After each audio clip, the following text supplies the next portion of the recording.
Assalamualaikum warahmatullahi wabarakatuh. Lek ngaji kula nggih biasa mawon, apal tiang-tiang. Bismillahirrahmanirrahim. Wassalatu wassalamu ala asrofil anbiya wal mursalin wa ala alihi wa sahbihi ajmain wa la haula wa la quwata illa billahil aliyyil azim. Amma ba'du. Al-Qur'an para alim ulama. Boten kula sebat setunggal mugi mriki mboten patah enten ulama Kiai Muhammad Romli, ulama besar ingkang tansah kula mulyakaken lan Kiai Reza Az-Zahid ya ingkang kula mulyakaken muga-muga sedaya dimulyani Gusti Allah donya akhirat. Hadirin wakil khalifah Jamiah Thariqah Akmaliyah ingkang tansah kula mulyakaken lan muga-muga dimulyani Allah lan sedaya warga Akmaliyah lan sedaya warga Dalailul Khairat lan sedaya warga Simtudurur lan sedaya santri pondok Kakung Mewah Putri ingkang mugi-mugi sedaya wangsul krana ngurmati Kanjeng Nabi terakhir imtihan. Mugi-mugi ten dunya ten akhirat dadi warasatul anbiya wal mursalin wasyuhada wassalihin. Mugi-mugi benjing nek wangsul sedaya dadi kiai. Tur boten nguber donya duber donya. Duber donya wantun mboten? Saestu ta? Duber motor kepelinjas ya. Hadirin hadirat rahimakumullah, niki termasuk imtihan, termasuk warga Akmaliyah wau dipunaturaken Gus Rom wedopo saiki alhamdulillah sehat luar biasa. Kata-kata luar biasa kudu dicocok nggih. Nggih. Luar biasa wae hadan wis di masjid. Nggih. Nggih ngoten. Nek luar biasa yang kali kudune biasa di luar. Nggih mboten? Luar biasa nek cara Akmaliyah, cara syariat tarekat hakikat makrifat miturut warasatul anbiya wal mursalin ora melok adzan pun nyedeki tukang adzan. Ngaten nggih? Allahu Akbar pun tenan masjid. Lah sing biasa di luar komat lagi nyangkali karo nyekel sarunge kadhe si driji sitok mulai najis kabeh kena letong bubuk. Niku biasa di luar. Lah niki nek ngono muga-muga santri pondok Pulau Sari kabeh siji termasuk Akmaliyah termasuk Dalail sing tudurun muga-muga siji di ngapura dening Allah donya akhirat. Muga-muga dituduhne kali Allah donya akhirat. Muga-muga di ngapura dening Allah. Mugi-mugi termasuk umat Muhammad sing khususne dening Allah donya akhirat. Hadirin hadirat rahimakumullah, termasuk Akmaliyah kula meling niki prai ngajine Akmaliyah termasuk sing santri nggih ngoten kula meling sing termasuk warga Akmaliyah aja sampai ora nauhitaken Gusti, aja sampai ora nyuwijikaken dhateng Gusti. Nyuwijane nang Gusti Allah niku manut sinten? Manut para anbiya wal mursalin, termasuk mulai Nabi Adam sampai Kanjeng Nabi Muhammad sedaya nabi niku yuwahidunallah padha nyuwijikaken dhateng Gusti. Lah nek ngono tauhid niki nggih mboten kena ninggalne syariat, kudu tetep gunane syariat tarekat hakikat mergo tiyang niku nek hakikat niku balane setan. Nek syariat tarekat niku kancane setan. Nek sik kancane setan niku kali Allah jek di ngapura. Nek wis balane setan niku nek mati malaikat nakoni man robuka mboten purun. Mergo wis balane setan. Naudzubillah. Dadi nek ngono benjing niki kula aturaken. Niki kan kersane dikupas nak Reza. Menungso niku dibagi dadi 3. Siji ten kubra, nomor 2 ten rodo, nomor 3 di luar kubra, luar rodo. Ya ku wong sing dikatut balane setan. Niku mboten ditakoni, lah sekeca mbae sekeca piye? Wong digeganjel umbung. Salahke rel sepure demit. Wong setan niku enggak ada nganu. Sepur gak ada sepur ya. Nggih, enten setan iki enten sing bakul bakso, enten sing paling enteng kon kuli baksone demit. Nggih. Lah niki mulane nek wong sing kesasar niku mboten ten kubra, mboten ten rondo. Manggene ten balane setan niku malaikat pun mboten ajeng takon. Kok niku selama hidup abadal abad manggen wonten siksane Gusti Allah. Naudzubillah min dzalik. Nek sing ten kubra niku tasih enten diarep-arep. Senajan selawase gak tau salat, tapi ben Selasa tahlilan. Loh ilah. Niku tapi nganu. Tasih enten sing diarep-arep. Lah sing diarep nggih tasih mlebu swarga mergo dhewe Kanjeng Nabi mangkola la ilaha takolal. Tapi nggih mlebu kuman mboten kathah namung 250.000 taun. Kira-kira 250.000 pirang donya niku.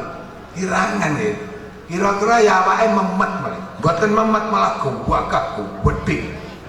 Nggih, wong ahli neraka niku nek didekek ten donya kathah wong mati. Gusine tok sak gunung Uhud.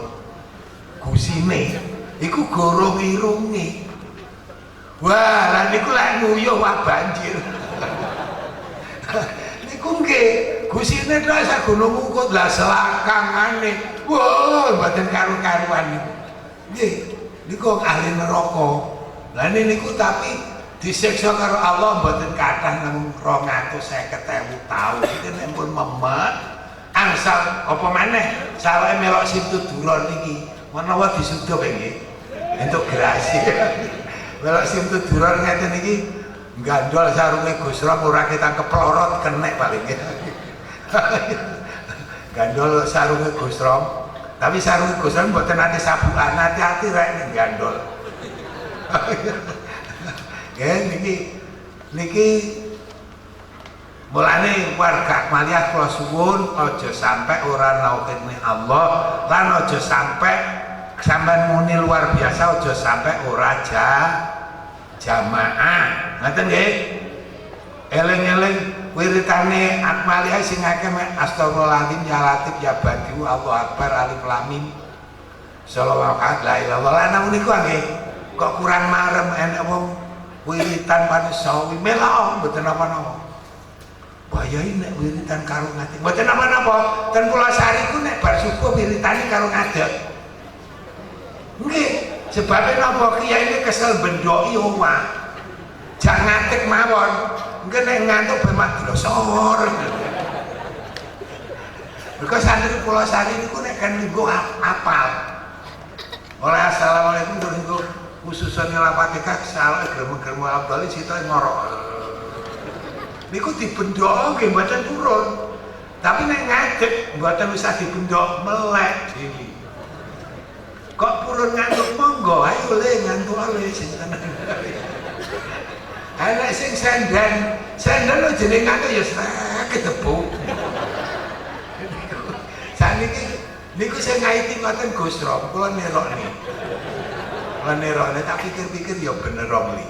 Lah kula kai pentol kalau bundok kesel kalau golek nih ceret isi banyu digerujuk teles itu sakit tilem lari ini jan winter luar biasa nih saya itu sama pokoknya nek santri riki nek wangsul biasanya buatan purun tandang gaya turu aja. Ganteng sing ngajeng dadi manten niku tapi ten pondok niku turu ae wiritan. Lah iki besok kok iso di anak. Lah nek tinggal turu ae lah bojone lah nganggur. Lah wong linggo niku kan bar subuh sampai jam 7 niku mek ngomongan. Lah iki nek wong gledak karo bojone sing wedok ngejamoman dhewe. Ya muga-muga karo Gusti Allah dimelekne ngoten nggih Allahumma amin. Niki sing dadi manten tapi tukang turu. Ya Allah, kira-kira nek jajar wong ayu gak wetek iso turu paling ya. Nek malah ngoroke nglengger. Nduk lah kemambeng iki kok melek dhewe ketak iki lho. Mas turu. Nah kok buka, wong digugah malah iki bocah santri. Niki kula iki ngomongi pun mboten karu-karuan. Nek pengin ngelbon negeri, pegawai negeri ini Gusti Allah. Bar subuh iki maca subhanallah hamdi subhanallah la ilaha illallah la ilaha illallah. Terus lungguh aja dirubah. Ngoten niku nggih enten sing marasila terus turu. Enten sing nganu biyen dik wetenge insyaallah ibuke nyidam nyambe enten. Tinggo niku ndlosor ngoten. Niku biyen jek wetenge nyidam nyambe tapi mboten kok dudune jeneng. Kalau nak mana nyelok be nyambe ngoten wis mau. Cukup kalau sampai greget tenan niku ya. Dijak wiritan ya nek sing wiritan iki yo melek tapi gila kilo tok mboten muni. Manapa hati mboten lambene meneng. Nah iya. Melek terus tapi ape melek. Eleke lambene ra gelem muni. Ya enten sing ngoten niku. Duka ngene. Kula namat kudu kula tau apuk ngoten namat. Hadirin hadirat santri Pulau Sari sedaya. Niki kula mulai pertama tukang ngomong warga Maria. Sedaya kata-kata kula nalika medaya kali kula omong-omong kula niku mboten sedaya sae. Kadang-kadang nyangkul ten ati sampean, kadang-kadang ati kula nggih pegel. Kadang-kadang kula omong ya rada gunggungan. Mila saking menika mulai kula ngaji ket sawal sampai teko ruwah nggih. Rejeb nggih. Kata-kata kula kathah sing salah. Mergo tiyang niku nek omong iku kaya perak, nek meneng kaya inten nggih lho, kaya emas, nggih ngoten. Nek omong kaya emas, nek meneng kaya inten. Nah ngoten nggih. Apa maneh ngantuk. Insyaallah kaya malaikat. Niki sedaya sing salah kula Sari sedaya warga Malia, santri-santri kula bendoki kenek ndase kenek nganune sedaya niki kula nyuwun ngapunten sing kuwatah nggih. Mergi ngeten nek kula saged kaji kengken ngembalan juga kula dibendoki wong. Sampeyan saged ngapura mboten bocah-bocah niku? Lah kula bendak sampeyan iki ben melek. Tapi alhamdulillah sampeyan dibendok mangga turu. Niki nggih lepat kula kok nggugahi wong turu. Anggih kula jak wiritan. Tapi wong dibendok tawak ngoten nggih duduk-duduk ning ngeten terus plak. Jan. Pokoke santri Pulau Sari nek dijak balapan turu nomor 1. Nek lari estri malah mboten trima turu, nglindur. Makanya kancane maca subhanallah hamdi subhanallah alim nggih 300. Blonjo. Lari estri kalau mulai mati kudu guyu. Kan gitu. Koton. Nek lari mboten nenten sing gugahi lari estri. Dadi ya nek sing nglindur, nek sing nyanyian. Nek lari jalan alhamdulillah nek sing bendoki. Lah niki lek kula bendok sampean upama kenging mboten kenging sedaya mawon nggih. Kula nyuwun ngapunten nggih. Nggih. Niki kula niku nggih daftar kaji ten Jakarta pun ping pindho. Niki duka siyos, duka boten. Tapi jarene Pak Bambang terus siyos, tapi jare kotaning kula nggih tasih mamang. Aku ya ngono, aku ya mamang pindho. wong siji 200 mek. 200 lah kata 1000 tau mek 200 tok. Kula 200 repes, Bu 200 petang 100 repes. Niki tapi niki sama dongane saged kasil ngaten nggih. Upama mboten kasil kula nggih mboten napa-napa kasil nggih alhamdulillah. Mboten kasil nggih alhamdulillah. Ngaten nggih. Wong wis akmaliyah jarak kok. Alhamdulillah saking menika sedaya santri, sedaya warga Akmaliyah, sedaya Simtuduror, nek enten lepat kula leh kula matur ingkang kirang prayogi napa mawon, atau leh kula ngrujuk sara santri, atau leh kula ngrujuki gothakane nalika mboten tahajud niku sering kula ngrujuki karo banyu najis niku sedaya. Niki kula nyuwun ngapunten sing kuwathah nggih. Sebab nek sampean gak ngapura kok kula ndek Mekah digerujuk wong. Nggih niki ngapura saestu nggih? Nggih. Pomo kata-kata kula sing kleru, sing nusuk perasaan. Kula ngomong ngeten iki kan ada sing salah. Besok nek katut setan ora ditakoni malaikat basane nek sing ngutuyul pamane. Nah, pamane ngoten nggih. Niki sistem iki enten sing ngutuyul mboten?